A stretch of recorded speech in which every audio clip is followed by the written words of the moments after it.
What's going on, everybody? Just want to come back at you after the game from last night. Not quite the outcome that I thought when it came to the performance of LeBron James, but as the Lakers' performance as a whole is exactly what I anticipated was a bounce back game. What I noticed was the defensive rotations was stepped up very effectively. The closeouts were excellent. The rotation was good. The weak side help was good. Everything that they did on the defensive end of the floor was pretty good, which led to them being effective and efficient offensively. I thought LeBron would come out and be really aggressive as far as scoring.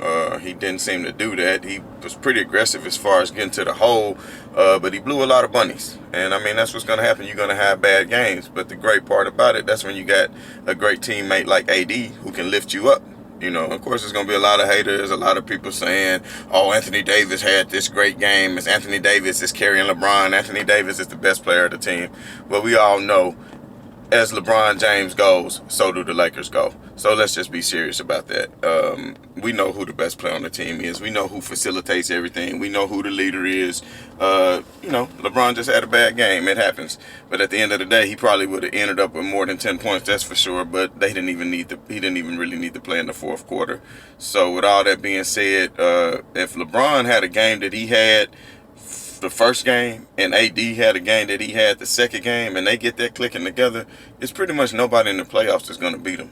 Let's flash back before COVID and see what was happening right before that. I was actually out in Vegas watching the game, betting on it that weekend when they played the Clippers and the Bucks, and I made a little bit, but just as I predicted, you know what was going to happen. So everybody want to say LeBron run. He was in the weak East. He was in the weak East. But now all of a sudden they say the East is strong. Is it strong now, or is it just because LeBron isn't there anymore to dominate? So now it looks more competitive. Because let's just remember, in 2018, before he left, he didn't have Kyrie. He didn't have Kevin Love on that finals run, but yet he still went through Boston. He still went through Indiana. He still went through Toronto, swept Toronto. So, I mean, I'm tired of hearing all the things. Oh, he's scared. He went to the West. He took on the challenge when Golden State was still Golden State. Even though they didn't have KD, he still went out to the West to face that team because he wasn't afraid. And I think if he wouldn't have got hurt on Christmas, then we would have saw something totally different. Because let's remember, they were beating Golden State by like 25 or 30 points that Christmas game before he got hurt. And then after that, the trade rumors start swirling around, and we all know what happened next. You know, LeBron missed the playoffs. Okay, it is what it is. But at the end of the day, everybody needs to stop jumping on social media after one game saying, oh, the Lakers, this and that. Man, it's one game, people. And then I see people talking about Jordan never lost the first round game. Jordan never lost the first round game when he was the number one seed or the high seed. Listen, man. First of all, Jordan not a number one seed. The Bulls was a number one seed as a team. How many times I got to keep telling y'all that? LeBron James is 48-8 in the first round. So, Michael Jordan, you've been swept in the first round.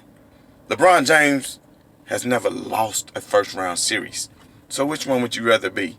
Oh, Michael Jordan, stop cherry picking these stats. Michael Jordan never lost a first round when he was a higher seed. He never lost a game. Well, whoop-de-doo, probably who the hell was they playing? Is Portland your typical 8 seed? Please go back. I'm going to have to do the research and find out who was he playing when he was the number one seed in the 8 seed and what the record was. I'm so sick of it. But anyway, just like I said, LeBron's performance wasn't what I predicted, but the outcome was most definitely what I was predicting. I'm thinking the Lakers going to wrap this up 4-1 so they can go ahead and see Houston. You know what I mean? I really don't think that the Clippers are going to beat Dallas unless Pat Bev is back. He's a very integral part of what they do defensively. I know they got, Sweet Lou and, a lot of players that can come up and hit shots. But at the end of the day, you need that dog on defense like Pat Bear to do the things that he do. But anyway, I just want to check back in after yesterday's game. I'm going to have some more playoff analysis probably later on today or either tomorrow, some reactions. So leave your comments, like, share. Don't forget, click on the bell. Click on the bell, subscribe to the video, and we'll go from there. So once again, this is Be New. I'm saying right on to the real and death to the fakers. We out.